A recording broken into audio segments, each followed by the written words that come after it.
Tonight we begin in darkness, not the darkness of myth, but the darkness of the Bay of Naples, where a 53-year-old woman fights the sea while her own son waits for news of her death. The boat was a gift. The dinner was reconciliation. The embrace was warm. And every detail was engineered to kill her quietly. But she survived. And when she sent one calm message, "I am alive," the Roman Empire crossed a line it would never uncross. This is not just the story of a cruel emperor. It is the story of a mother who built a throne with poison, politics, and terrifying precision, and of the son who decided the only way to escape her shadow was to destroy her completely. Before dawn, soldiers would walk toward her villa. Before sunset, Rome would accept a lie. And before the empire understood what it had witnessed, memory itself would be carved from stone. What Nero did to his own mother was more horrific than history admits, because the murder was only the beginning. The boat that was built to lie, the sea was supposed to erase her. Instead, it delivered her back to shore bleeding, silent, and fully aware. And that awareness terrified Rome more than her death ever could. Salt water fills her mouth. It burns her throat. It tastes like iron, because there is blood in it, and some of that blood is hers. The Bay of Naples is black beneath the March sky, the moon hidden behind thin clouds, the shoreline nothing but a trembling line of distant torchlight. A moment ago she was reclining inside a lacquered cabin, the honored guest of her son. Now she is swimming in darkness, her shoulder torn open, her silk dress heavy with seawater. Agrippina the Younger is 53 years old. She has survived emperors. She has survived exile, betrayal, poison, and rumor. She does not panic. Even now, in the cold water, her mind is not screaming. It is calculating. The ceiling fell first. Decorative lead panels, beautifully inlaid, part of the new boat Nero insisted she take after the reconciliation dinner in Baia. The panels collapsed without warning. Her attendant beside her screamed once before the weight crushed her. The couch splintered. Agrippina rolled instinctively. The impact caught her shoulder instead of her skull. Pain exploded through her body, but she was alive. Then the hull opened, not cracked, not splintered by waves. Opened, as if joints had been loosened with intention, as if the wood had been waiting for permission to separate. The sea rushed in with violent precision. Sailors shouted, but not in surprise. Their movements were too rehearsed, too coordinated. And in that instant, still coughing, still stunned, her mind reached the only conclusion that fit the sequence. The dinner invitation, the prolonged embrace at the harbor. The affectionate tone he had not used in years. The insistence on this particular vessel. Her son built this. She does not scream. That is the first decision she makes in the water. When her attendant begins shouting that she is the emperor's mother, begging the crew for rescue, Agrippina feels a flash of understanding colder than the sea itself. The oars rise. They fall. The woman's voice stops. Agrippina turns away and swims silently into the dark. Every stroke confirms what she already knows. Nero did not sabotage an old boat. He commissioned a new one, designed it, engineered it, a ceiling to crush her, a hull to drown her, sailors to finish what the sea could not. This was not panic. This was procurement. She reaches the shallows near Bauli. Fishermen pull her from the water. Shocked, find the emperor's mother trembling on the sand like a castaway. They wrap her in coarse blankets. They ask questions. She gives none. Her shoulder bleeds steadily, but her mind is sharper than it has been in years. Back at her villa, servants rush around her in fear. Some weep, some whisper. She allows them to bandage her wound. She allows them to dry her hair. She allows them to believe this was an accident. Then she sends a message. It is calm, almost affectionate. She informs Nero that there has been an unfortunate incident with the boat. She assures him she survived. She expresses gratitude for his concern. She does not accuse. She does not question. Because the most dangerous thing she can tell a son who has just tried to kill her is not rage. It is awareness. The message means one thing beneath its softness. I know. And Nero will know that she knows. Inside his villa at Baiae, when that message reaches him, the careful illusion of accident collapses. The machine failed. The sea failed. The sailors failed. Now there is only one option left that leaves no witnesses. Before dawn, men will walk the coastal road toward Bauli, and this time there will be no water to swim through. The bride in saffron, 6 years before the boat, there was a wedding. A girl stood in saffron silk, while the empire applauded a lie. And the marriage that secured a throne would one day demand blood in return. The palace on the Palatine Hill is bright with torches and ceremony. Musicians play softly. Noble women adjust a veil the color of deep saffron over the head of a 14-year-old girl. Her name is Octavia. She stands perfectly still, while her hair is divided into 6 locks with the tip of a spear, an ancient ritual older than memory.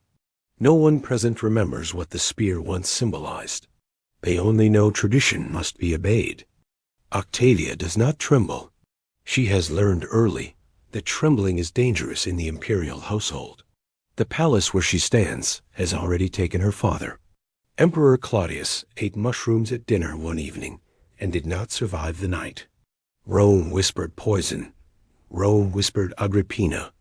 Rome always whispered, but never loudly enough to matter. Now Claudius's daughter is being led to marry the boy who benefited from that death. Nero is 16, recently crowned emperor. He smiles as though this is celebration rather than consolidation. The marriage is not romance. It is architecture. Octavia's bloodline connects her directly to the Julio-Claudian dynasty. Nero's does not. By placing her beside him, the empire is reassured. The transition appears natural. The throne appears legitimate. Agrippina stands nearby, watching every movement. This is her design. She married Claudius. She convinced him to adopt her son. She rearranged succession with surgical precision. And when the old emperor fell silent forever, Nero rose before the body was cold. Octavia is the final stitch in the tapestry. The ceremony begins. Octavia takes Nero's hand. Her voice is calm when she speaks the ancient formula. Where you are Gaius, I am Gaia. The words bind her to him irrevocably.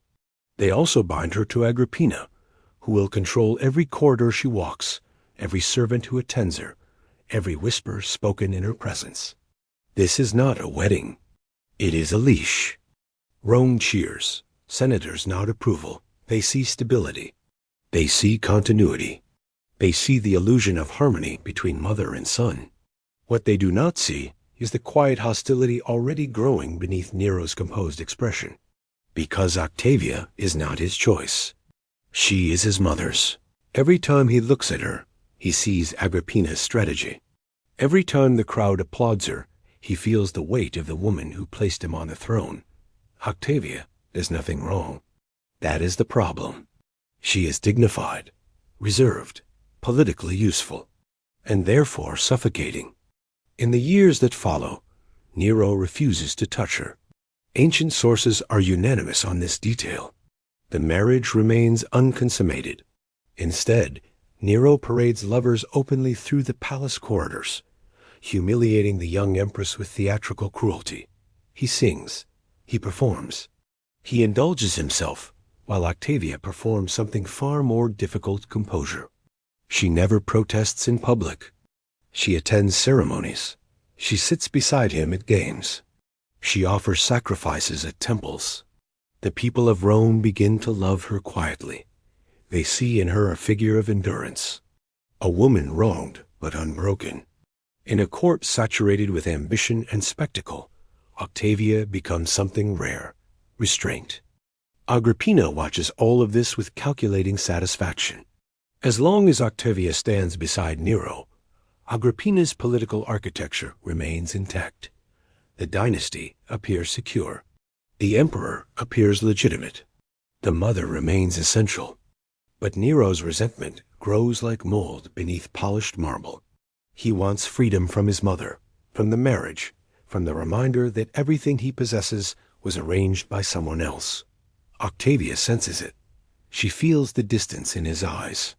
She understands the isolation of being valuable only as a symbol. Yet she continues her role without visible fracture. And that quiet endurance becomes dangerous. Because a ruler obsessed with control cannot tolerate a presence he cannot dominate. Agrippina believes the marriage guarantees stability. She does not yet realize that she has bound her son to a living reminder of her power. And men who feel owned eventually decide to prove they are not. 6 years after the saffron veil was lowered over Octavia's face, Agrippina will be swimming in the Bay of Naples. The marriage she engineered to secure her son's throne will no longer protect anyone. The leash will snap, and the empire will discover that weddings in the imperial palace are often preludes to funerals. The mother who built a throne, before Nero tried to kill his mother, she created him, not as a son, but as a weapon. And weapons eventually turn toward the hand that forged them. Agrippina the Younger was not born innocent of danger. She was born inside it. Her father was Germanicus, Rome's golden general, adored by soldiers and citizens alike. He died suddenly in the east. Poison was suspected. Emperor Tiberius was blamed in whispers. Agrippina learned early that love in Rome was fatal and power was borrowed. Her mother starved in exile. 2 of her brothers were executed. The third became Emperor Caligula, and even that protection carried its own darkness. Survival for Agrippina was never passive. It was strategic. She did not endure Rome. She studied it. When Caligula fell, Claudius rose. An awkward scholar emperor underestimated by nearly everyone except her. Agrippina understood something Rome's senators never fully grasped. The throne was not held by the strongest man. It was held by the most prepared. She married Claudius. The marriage required special approval from the Senate because Roman law forbade union between uncle and niece. The Senate amended the law, not because they believed in love, but because opposing Agrippina was becoming more dangerous than rewriting tradition. Once inside the palace as empress, she moved quickly. Claudius had a son, Britannicus, a legitimate heir. That was a problem. Agrippina solved it not by removing Britannicus immediately, but by repositioning him. She convinced Claudius to adopt her son Nero, elevating him in succession above his own blood. Rome watched in astonishment. Nero, at 16, was suddenly positioned to inherit an empire. The boy had talent, charm, theatrical instincts, artistic obsession. But talent is not power. Agrippina understood that power must be engineered. She recalled the philosopher Seneca from exile to tutor Nero. She placed loyal officials in key posts. She reshaped the court around her son, like scaffolding around a monument still under construction. Then came the mushrooms. Claudius dined. Claudius fell ill. Claudius died before dawn. Ancient historians disagree on the method, but not the outcome.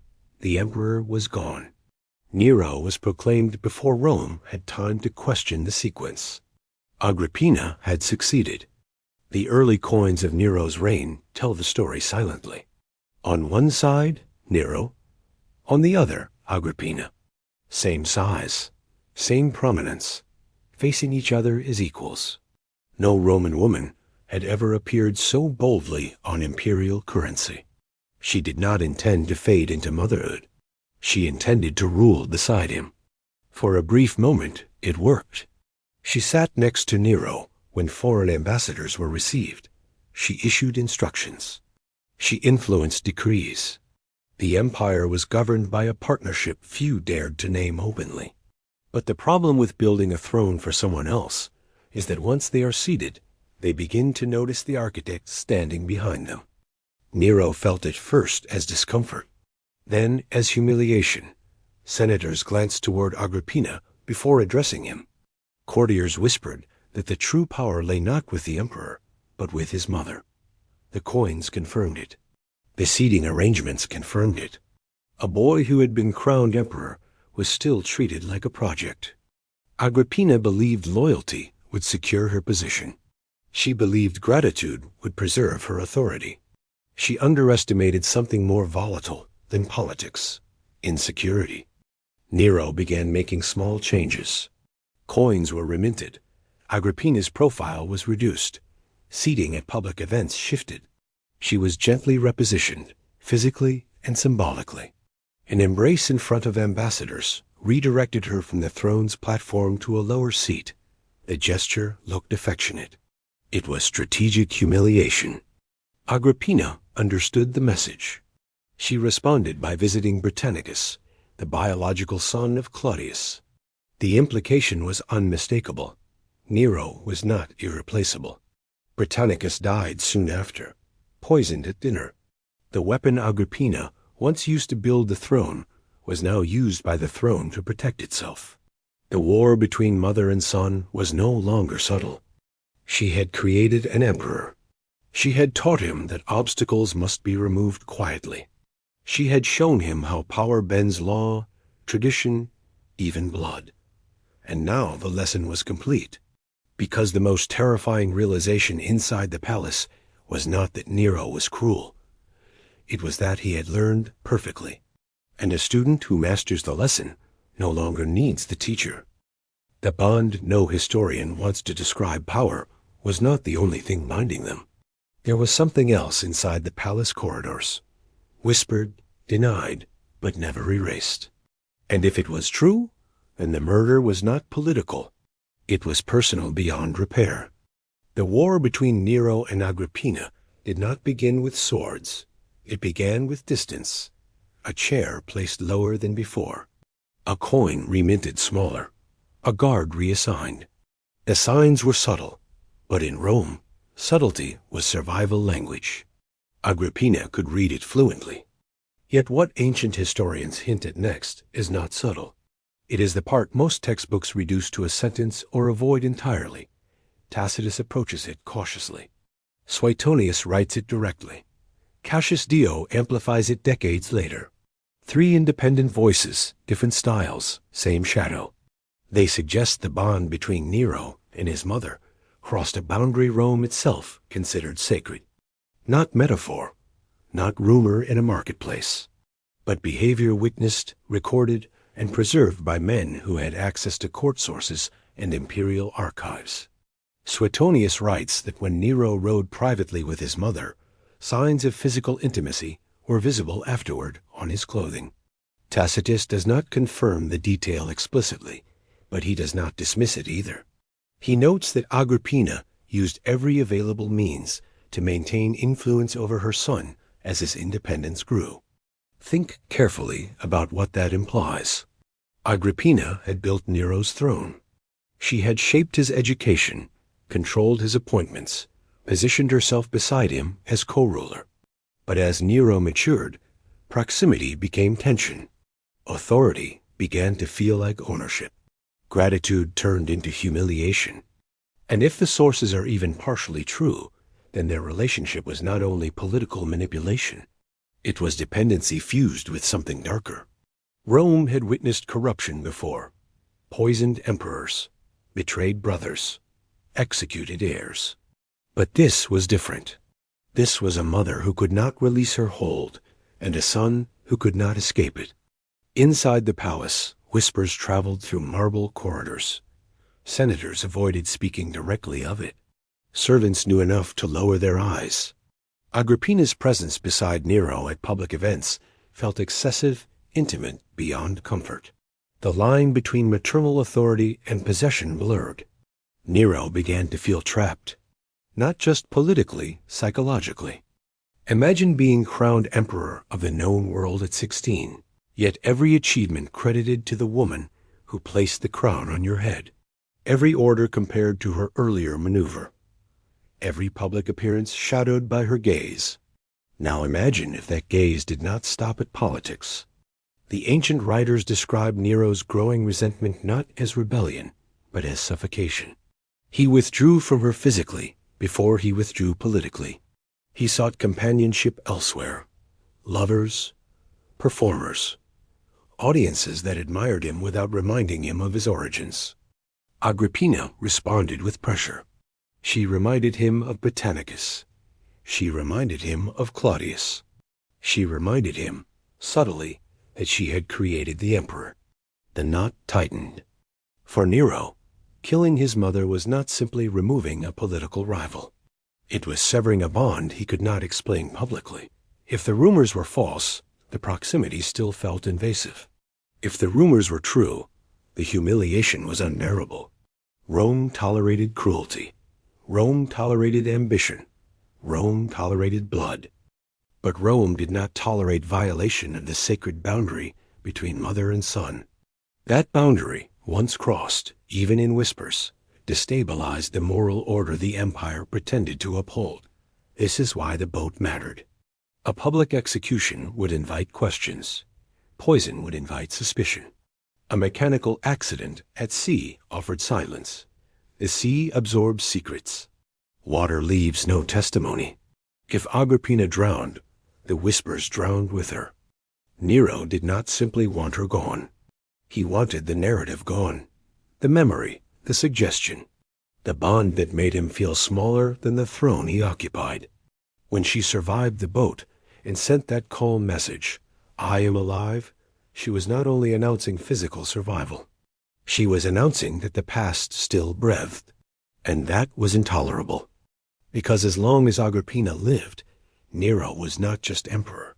He was a son inside a story he did not control. By dawn, he would decide that history itself had to bleed.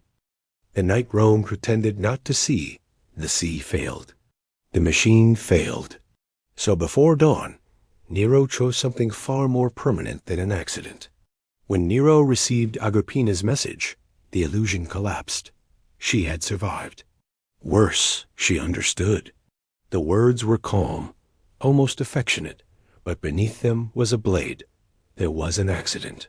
"I am injured, but alive, alive." That single word turned engineering into panic. The ceiling had not crushed her. The hull had not drowned her. The sailors had killed the wrong woman.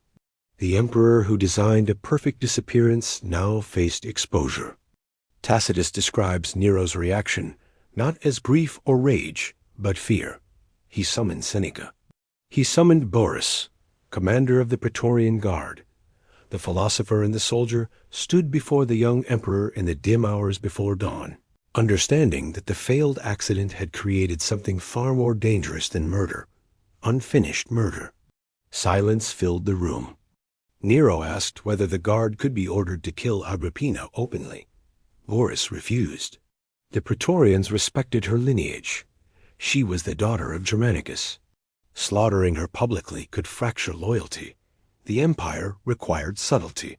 Then Seneca spoke the question no moral treatise prepares a man to ask, who will do it? The philosopher who wrote of virtue had crossed into logistics. Canisius volunteered. The naval commander who built the boat offered to complete what the sea could not. He selected 2 officers, no crowd, no proclamation, just steel and speed under cover of darkness. They rowed the coastal road toward Bauli. Agrippina waited in her villa. The wound on her shoulder throbbed, but her mind was clear. She understood Nero too well to expect mercy. The message she had sent forced his choice. If he did nothing, she could expose him. If he acted, he confirmed her suspicion. The servants in her household sensed something approaching. Not sound, not sight, just the atmosphere of power shifting. When armed men entered the villa before sunrise, panic rippled through corridors. One by one, attendants fled. Loyalty evaporates when swords appear. Agrippina watched them go. Tacitus preserves her final remark to a departing servant. "You too?" 2 words containing decades of survival knowledge. Canisius entered her chamber with the officers behind him. No ceremony, no accusation. Just drawn weapons and silence heavy as lead. She did not beg. She understood this was not negotiation. This was completion. The sources disagree on the exact sequence, but they agree on her defiance. Agrippina rose from her bed and faced the men sent by her son. If the story recorded by Tacitus is accurate, she pointed to her womb and spoke the words that still echo through Roman history. Strike here. This bore him. Whether composed in that instant or shaped later by historians, the line captures the truth.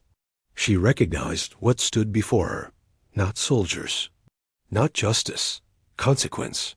The first blow struck her head. She fell. What followed was not clean execution. It was overkill, multiple wounds, repeated strikes. The kind of violence born from fear rather than necessity. 3 armed men against 1 injured woman. The empire's most powerful mother reduced to a body on the floor of her villa. Agrippina died before sunrise in March of 59 AD. The boat had been elegance. The sea had been deniability. This was finality. Nero came to see the body. Suetonius records that he examined her remains closely, commenting on her appearance with unsettling detachment, not grief, not horror, inspection, as if confirming a completed project. That night, she was cremated quietly. No state funeral, no imperial honors. The woman who had appeared on coins beside her son was burned on a couch in her own garden. And Rome did nothing. No riots, no uprising. The Senate accepted the letter Seneca drafted claiming she had plotted against the emperor and taken her own life. The lie passed smoothly through marble halls because survival required it to. But something shifted beneath the surface. Nero had severed the bond. The lock was broken. And with Agrippina gone, there was no longer anyone left powerful enough to restrain the emperor from becoming exactly what she had built him to be. The next target was not political. It was personal. The erasure that failed after the murder came the silence. After the silence came the chisels. But some scars refused to disappear, even when carved by an emperor. Agrippina's body burned before the sun had fully risen. No public mourning. No procession through Rome. No eulogy worthy of the woman who had engineered an empire. The fire consumed her quickly, as if Nero believed ashes could simplify memory. But killing a body is easier than killing influence. The Senate received a letter, drafted by Seneca. It claimed Agrippina had plotted against the emperor and taken her own life when exposed. The language was smooth, measured, carefully constructed. Senators read it with expressions of solemn acceptance. They knew it was fiction. They accepted it anyway. Power does not require belief. It requires obedience. Then began the ritual Rome reserved for those it wished to erase. Damnatio memoria, the condemnation of memory. Agrippina's name was removed from inscriptions. Her statues were defaced. Her face was chiseled from reliefs. Coins bearing her equal profile were recalled and reminted. The empire did not simply kill her. It tried to unmake her. Workers struck marble with iron tools. Stone cracked. Noses shattered. Eyes vanished under repeated blows. The outline of her hair remained in some places ghostly, incomplete. A presence shaped by absence. Nero believed this would end it. But every gouged monument whispered louder than the intact ones ever had. A missing face is a question carved in stone. Why remove her? The erasure became testimony.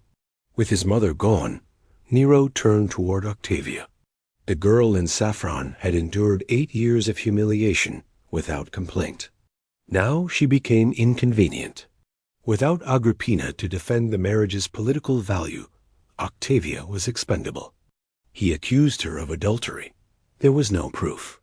So proof was manufactured. Her loyal attendant, Pythias, was tortured to extract confession. Under agony that shattered bodies, she refused. Tacitus preserves her defiance. She declared Octavia purer than any part of Nero himself. It did not matter. Octavia was divorced, exiled, then condemned. Soldiers opened her veins on a distant island. When blood would not flow fast enough from fear and youth, they placed her in scalding water. Steam filled the room. She died at 20. Her head was sent to Rome, delivered to Poppaea, the woman who now stood beside Nero. Agrippina dead. Octavia dead. Poppaea would not outlive them long. During a domestic quarrel, Nero struck her while she was pregnant. The blow killed her and the unborn child. 3 women connected to him. 3 destroyed. After Poppaea's death, Nero did something that transformed cruelty into something stranger. He found a young freedman who resembled her, Sporus. He ordered surgical alteration to make him resemble Poppaea more closely. Then he married him publicly, dressed him in imperial garments, called him by her name. When real women could not be controlled, Nero built replicas. Possession replaced relationship. The Golden House rose over Rome after the Great Fire. Vast halls, painted ceilings, artificial lakes. A palace built as if the emperor could redesign reality itself. Beneath its frescoed chambers, banquets were held where no one spoke of Agrippina or Octavia. But marble remembers. In museums today, reliefs still bear the scars where her face was removed. You can see the outline. The shape of a woman who refused to disappear even after fire and iron. Nero died at 30, abandoned by the guard, declared a public enemy. He fled with a few servants. When soldiers approached, he hesitated to drive the blade into his own throat. Another hand finished it. His final words, according to Suetonius, "What an artist the world is losing in me." Artist. Perhaps he was right, but not in the way he imagined. He sculpted not statues, but destinies. He redesigned not buildings alone, but human beings.